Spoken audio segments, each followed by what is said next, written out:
વિશ્વગુરુ તરીકેની જે જમાદારી છે ભાઈ, એ જમાદારી ખાલી બોલવાથી ન થાય.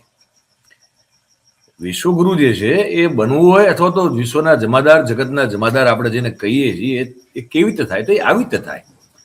હવે તમે એને દુનિયામાં કશું સાચું ખોટું એવું કશું છે, બધું ગ્રે છે. આમ એ સેન્સમાં તમને જે લાગે એ તમારું સત્ય છે. બેઝિકલી નીતિમત્તા અને સિદ્ધાંતોની આપણે વાત કરીએ ખરા, એની ના નથી, અને એના ઉપર જીવન જીવવું એ પણ સારી વાત છે. આપણા જેવા લોકો પ્રયત્ન કરે જીવવાનો, પણ જે લોકો રાજકારણમાં અથવા તો જે વ્યવસાયમાં, એમના માટે તો ભાઈ સત્તા અને પૈસો જ સર્વસ્વ છે. તો જગતની જમાદારી ઠાકર સાહેબ કેમ કરાય એ એને કીધું. અત્યારે આપણને આખી દુનિયાને દેખાડ્યું કે જગત જમાદાર આમ થવાય, અને વિશ્વગુરુ કોઈ તમે કહો જાતે અમે થઈ ગયા એટલે એમ ન થવાય, તો દંડો પછાડવો પડે. અને તમે યુએઈ ના પ્રેસિડેન્ટને મારો ભાઈ આવ્યો એમ કરીને મળવા જતા રહો, એનાથી મેળ ખાય નહીં બહુ આખો એમ. તમે એમ કરો કે અમે જેવું સાઉદી અરેબિયાએ પાકિસ્તાનની ડીલ કરી એવી આપણે એની યારે કરી, તો એનાથી આપણે સિદ્ધ શું કરી રહ્યા છીએ? મારે સમજવાનું એ થાય છે ઠાકર સાહેબ. ના બિલકુલ. એટલે અમેરિકાનો પક્ષ આપણે જાણીએ ને તો સામે ભારતનો પક્ષ ઓટોમેટિક આવી જાય છે કે અમેરિકા ફર્સ્ટ માટે શું શું કરી રહ્યા છે. તો અમેરિકાના પ્રેસિડેન્ટે કોઈને ત્યાં હિંચકો બીચકો બાંધીને લાઈટ ઓન જાગજોમળ કરી અને ઝૂલાઈ અને પોતાની જાત છે એ અમેરિકાને ફર્સ્ટ તરીકે સ્થાપિત કરવાની કોશિશ નથી કરી કે કોકને જાતે ચા બનાવીને આપણે પીવડાવી દઈએ એટલે કોઈ કશું તમને કરોડો રૂપિયાનો ધંધો આપી દેવું વૈશ્વિક દુનિયાની અંદર હોય નહીં. દરેક દેશ છે પોતાના આગળ રાખીને જ જે તે કામ કરતા હોય. પણ આ જે અત્યારે થયું છે, એમણે હવે બોલ જે છે તમારી કોર્ટમાં નાખી દીધો. એમને વિચાર આવ્યો કે આવું એક પીસ જે છે એની એક સ્થાયી સમિતિ બનાવી, અને એમાં જે પાછા મુખ્ય સમિતિ બને, એક તો ચેરમેન પોતે દલા તરવાડીની જેમ જાતે ચેરમેન થઈ ગયા, સ્થાયી ચેરમેન થઈ ગયા, અને એની જે કંડક્ટ કમિટી બનાવી, મુખ્ય કમિટી, એની અંદર પોતાના લોકો અત્યારથી ગોઠવી દીધા. દાખલા તરીકે બ્રિટનના પૂર્વ વડાપ્રધાન ટોની બ્લેરને તમે છોડી દો, તો એ સિવાય અમેરિકાના વિદેશ પ્રધાન જે છે માર્કો રૂબિયો એ સ્થાયી સમિતિમાં છે. એમના જે વિશેષ દૂત છે જે ડિપ્લોમસી સંભાળે છે, સ્ટીવ જે છે એ મુખ્ય સમિતિમાં છે. એમના જે પોલિટિકલ એડવાઇઝર છે જેરેડ કુશનર, એ પણ જે છે એ આ કમિટીની અંદર છે. એમણે એક ઉદ્યોગપતિ છે માર્ક રોવાન છે, એમને પણ આ સ્થાયી સમિતિમાં મૂક્યું છે. અને વિશ્વ બેંકના ચેરમેન જે આપણે અત્યારે થોડા લોકો ગર્વ લઈ રહ્યા છે કે ભાઈ મૂળ ભારતીય જેવા અજય બાંગા, તો એમને આ સ્થાયી સમિતિમાં લઈ લીધા. એટલે એક ફોર્મેટ તો એમણે ઓલરેડી બનાવી દીધું. એનું બંધારણ શું છે એની હજી કોઈને ખબર નથી.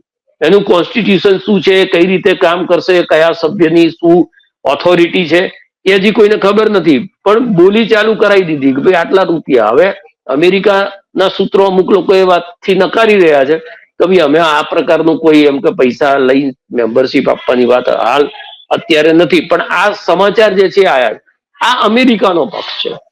હવે સવાલ ક્યાં છે, જે ઇન્ટ્રોડક્શનમાં મયુરભાઈએ કીધું એ કે પહેલા તો આપણને આમંત્રણ મળ્યું ને એટલે આપણે પેલા એવું મુજબ ઢોલ નગારા બધું લઈ અને ચાલુ પડી ગયા કે ભાઈ જો દુનિયાની અંદર કોઈ પણ ગતિવિધિ થાય એમાં મોદી સાહેબ વગર જે છે એ કોઈ પગલું ભરી શકે નહીં.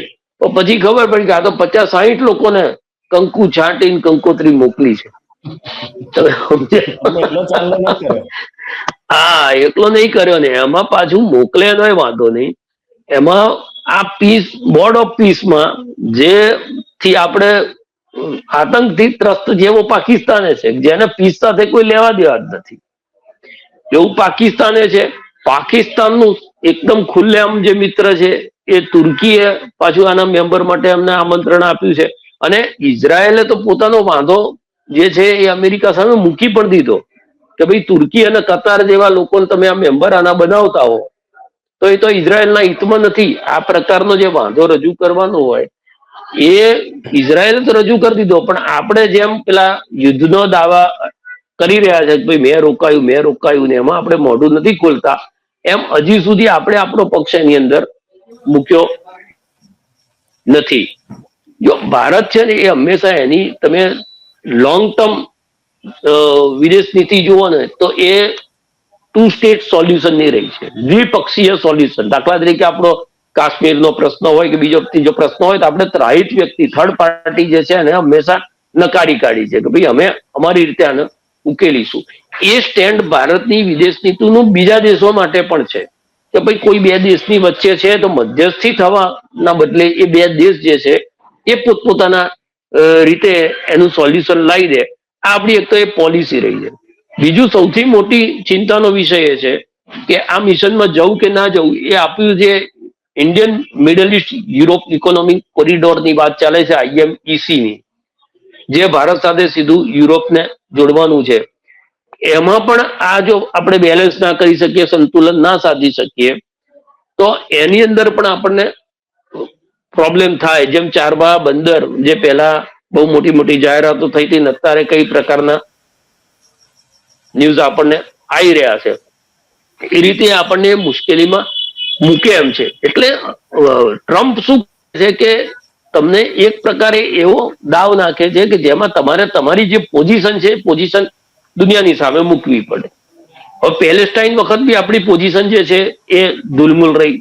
ગાઝા વખતે પણ એક તરફ આપણે ઇઝરાયલ તરફનું સ્ટેન્ડ રાખીએ, બીજી બાજુ માનવીય આધાર ઉપર ગાઝાની અંદર જે પણ હુમલા થયા તેમાં આપણે એમને મદદ પણ મોકલીએ, એમને ફંડ પણ મોકલીએ, દવાઓ પણ મોકલીએ, એમ કરીને આપણે એ સંતુલિત કરવાની કોશિશ કરીએ. હવે આ જે સ્થિતિની અંદર આમાં તમે મેમ્બર થાવ છો તો ટ્રમ્પ જે છે આ તો આનું પહેલું પગલું છે. પેલેસ્ટાઈનમાં શાંતિ મૂળ મુદ્દો તો એ છે કે યુનાઇટેડ નેશન્સ માં જે સંભવ નથી એ બોર્ડ ઓફ પીસ દ્વારા ટ્રમ્પ કરવાનો પ્રયાસ કરે. હવે આપણે તો સમાંતર વ્યવસ્થા, આપણે તો યુનાઇટેડ નેશન ના સભ્ય છીએ. હવે એને તો સાહેબ ગાઝામાં કેસીનો ખોલવો છે, લાસ વેગાસ બનાવવું છે ફરીથી. ગાઝામાં એને કેસીનો ખોલવા છે, લાસ વેગાસ જેવું આખું તંત્ર ત્યાં બનાવવું છે.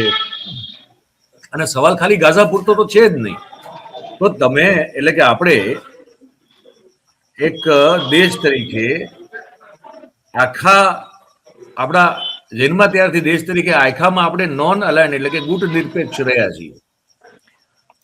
હવે આમને આવ્યા પછી કીધું કે ના એવું ન હોય, એવું તો કોઈ એક પક્ષ તો લેવો પડે.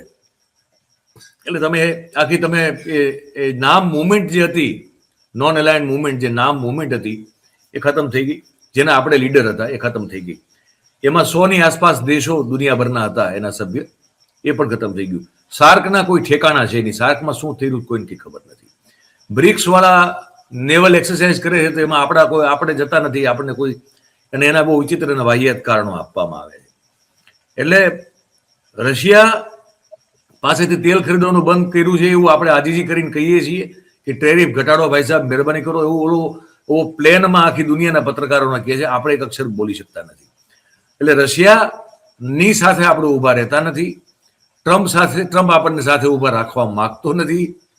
એનો જે એનઓઆઈ એમ્બેસેડર જે આવ્યો, નિયુક્ત થયો સર્ગિયો ગોર, એની તમે વાતો સાંભળો તમને ખબર પડે કે આ એમ્બેસેડર લેવલનો માણસ કઈ ભાષામાં વાત કરી રહ્યો તમારી સાથે.